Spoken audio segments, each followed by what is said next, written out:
Hello,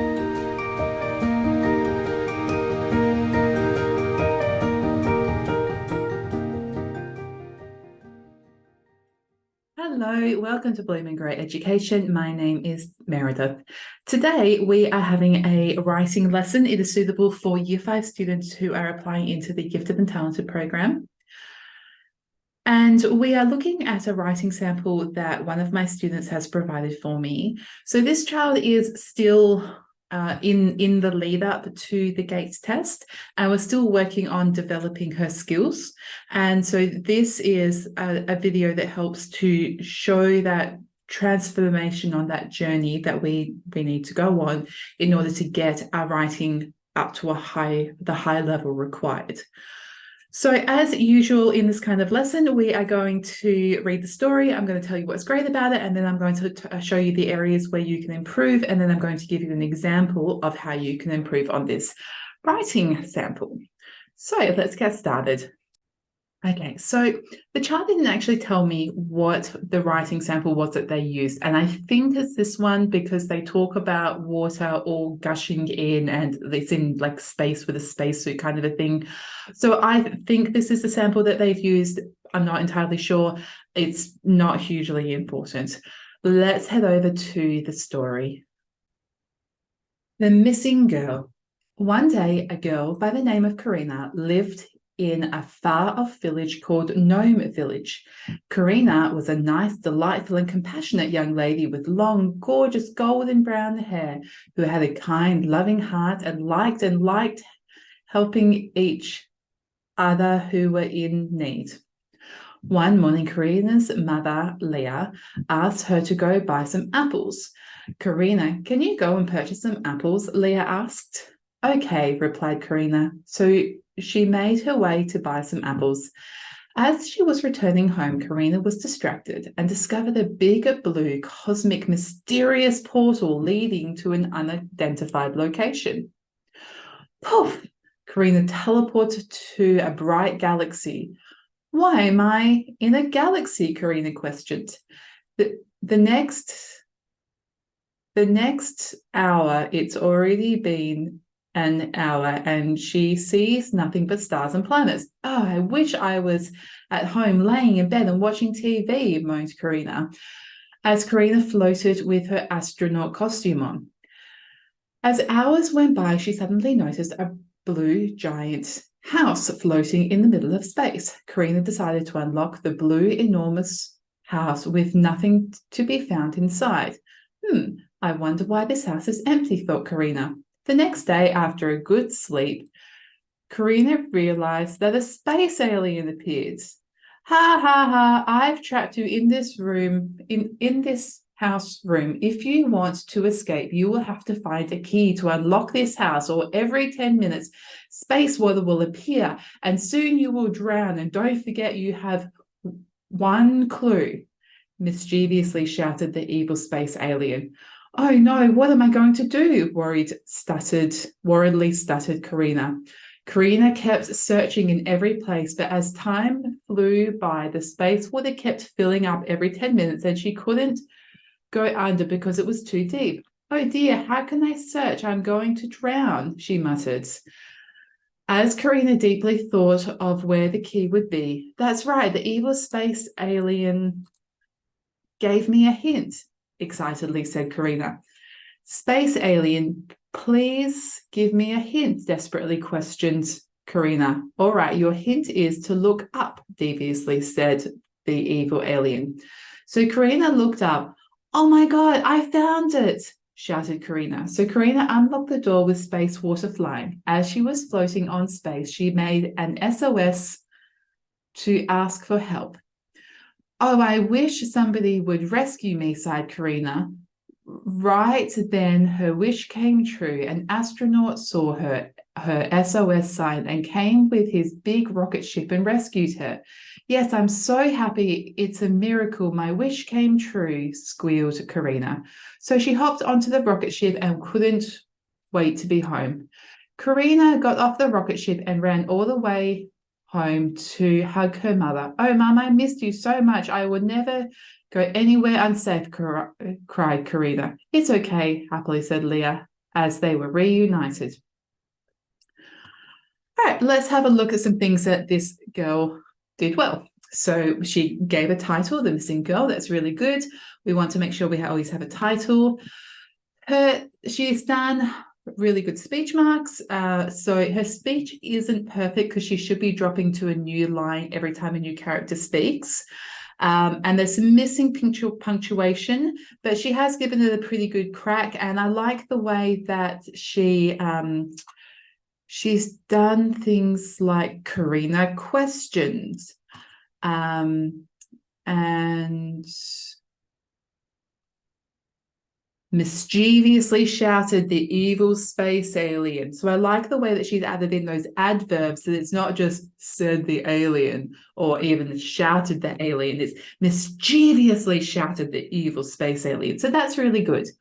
I like her paragraphing. So she's got her excuse me, her introduction here, where she's introducing her setting, her characters.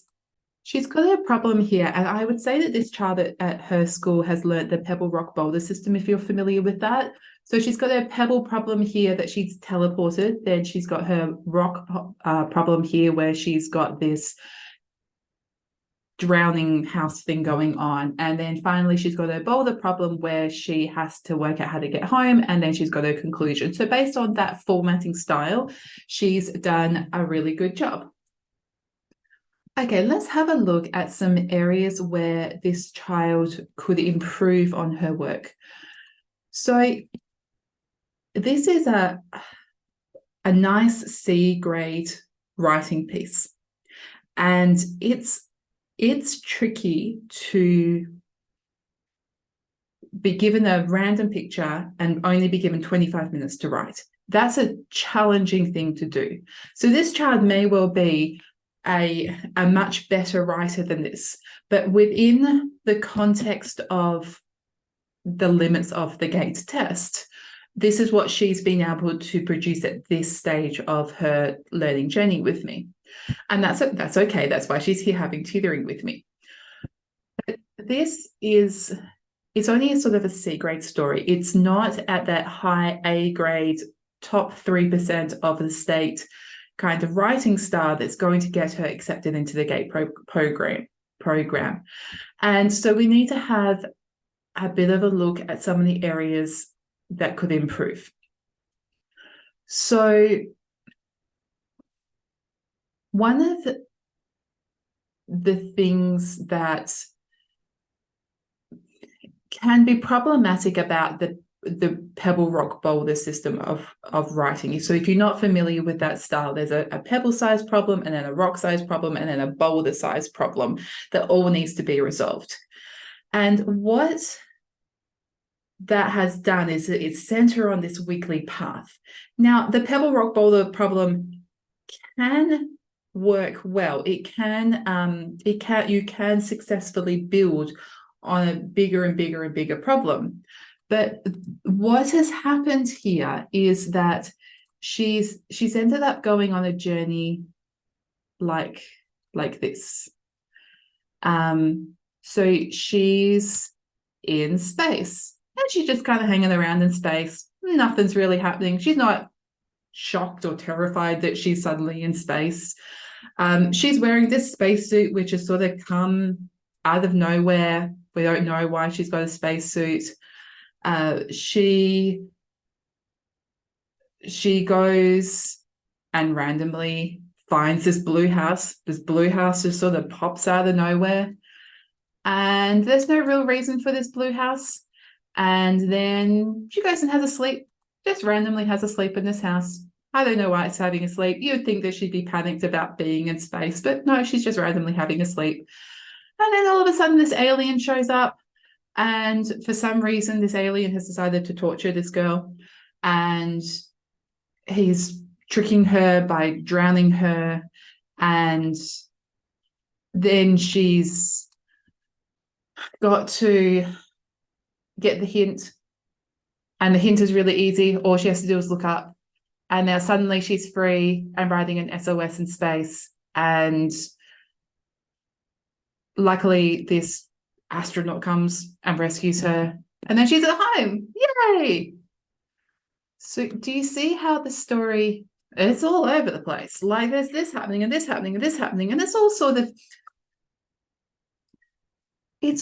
of space themes. Like there's aliens and there's planets and there's a spacesuit, and it all sort of flows together. And one of the things that is good is that she got a rocket home, and it wasn't just I woke up. But it dings around like a ping pong ball. There's not a story arc, a story flow to it, which is one of the areas that needs to be improved upon. So if it was me rewriting this story, and I'm not going to go into a huge amount of detail here because this isn't the part that I want to correct, but I would have spent this area talking about how panicked my character is, because how did she end up in space? And then maybe she relaxes after a while and enjoys the beauty around her. And that gives you a beautiful opportunity to describe the space, literally the space around you, all the planets and the stars and things like that. And I would go to this house.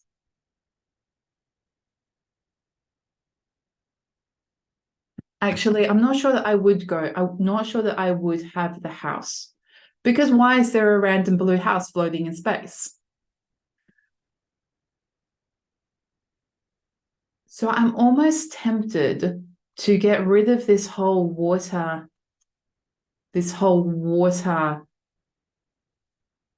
alien mischievous hint clue thing, because it's just sort of taking us on this random detour, and just go straight to this rocket thing where she just writes the SOS and the astronaut comes and rescues her. Now, so we get rid of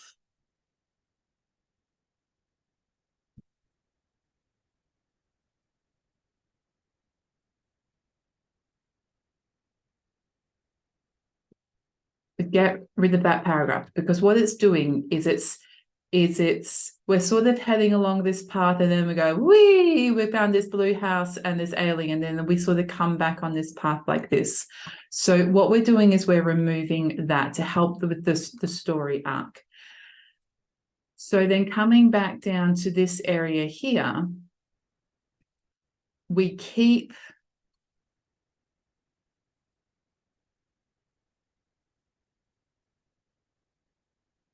this SOS. She was floating in space, so we keep all of this. So she's floating in space, she does her SOS, and she gets home on the rocket ship. Now, that's still not a gate acceptance level story, but it flows better. So now she's in space, hanging around in space. She does an SOS. She gets a rocket ship home. And that idea flows, rather than she's hanging around in space, and then all of a sudden there's this blue house, and then all of a sudden there's this weird alien, and now she's got a rocket ship, and now she's going home. So I hope that makes sense. The part that I want to fix up in this lesson is her introduction. If we go back and have a look, I'll reread it to you. Once there was a girl by the name of Karina who lived in a far-off village called Gnome Village. Karina was a nice, delightful, and compassionate young lady with gorgeous golden brown hair who had a kind, loving heart, and liked helping others who were in need. One morning, Karina's mother, Leah, asked her to buy some apples. Karina, can you go and purchase some apples? Leah asked. Okay, replied Karina. So she made her way to buy some apples. As she was returning home, Karina was distracted and discovered a big blue cosmic mysterious portal leading to an unidentified location. Okay, so when we get to this part here, Karina, can you go and purchase some apples?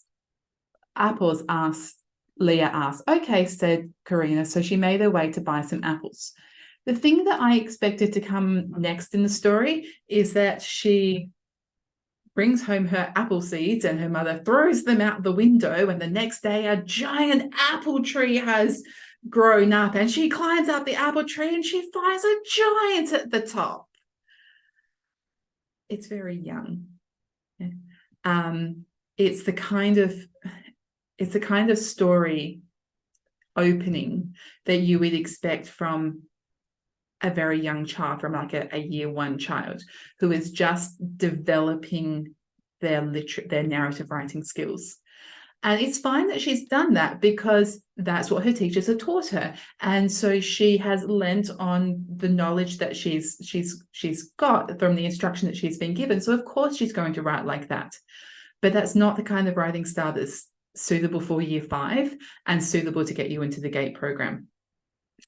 So basically what we need to do is get rid of that whole paragraph, because the only part that is valuable is that last sentence where, as she was returning home, Karina was distracted by a big blue cosmic mysterious portal leading to an unidentified location.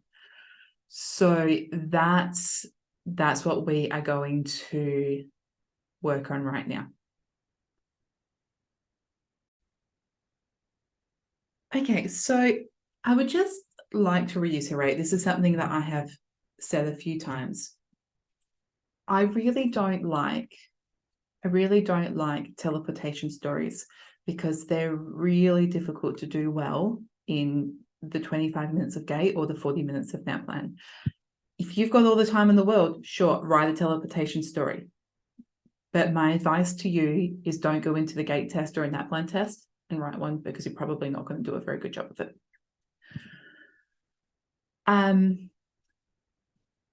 When you're a young child, it's okay to start off with once upon a time in like pre-primary. And then year 1, year 2, you want to starting to get to one bright day or one frosty evening. But as we're getting older, we want to implant the setting into the action more. And we can just get straight into it. We don't need to have that clumsy opening that comes with a very young child's writing.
Okay, Karina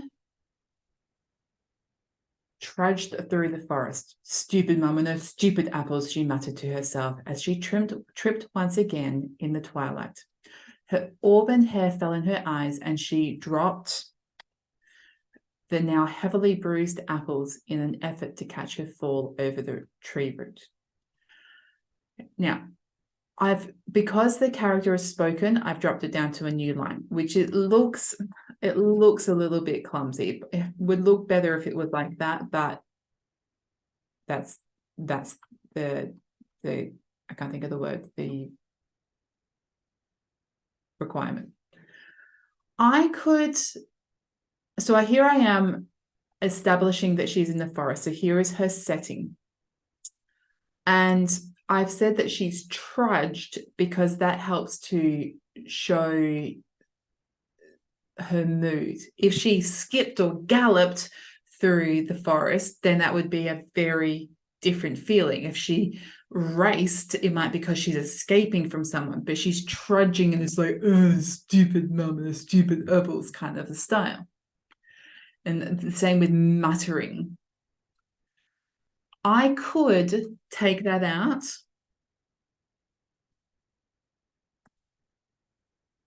and write it like this: stupid mum and the stupid apples. Karina muttered to herself as she tripped once again in the twilight. Her auburn hair fell across her eyes, and she dropped the now heavily bruised apples in an effort to catch her fall from the tree root. Then, as she looked through,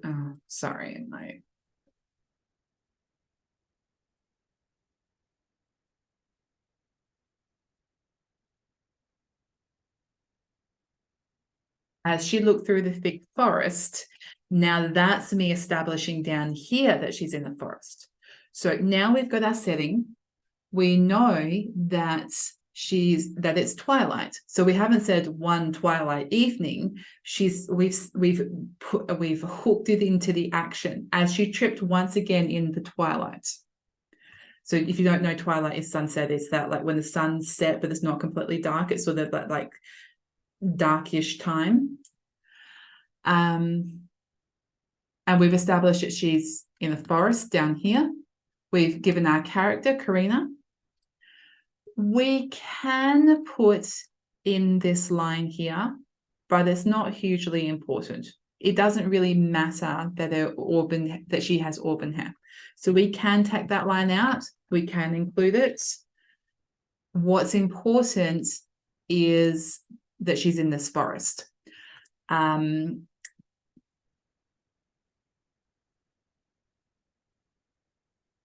So she's looking through this forest and she sees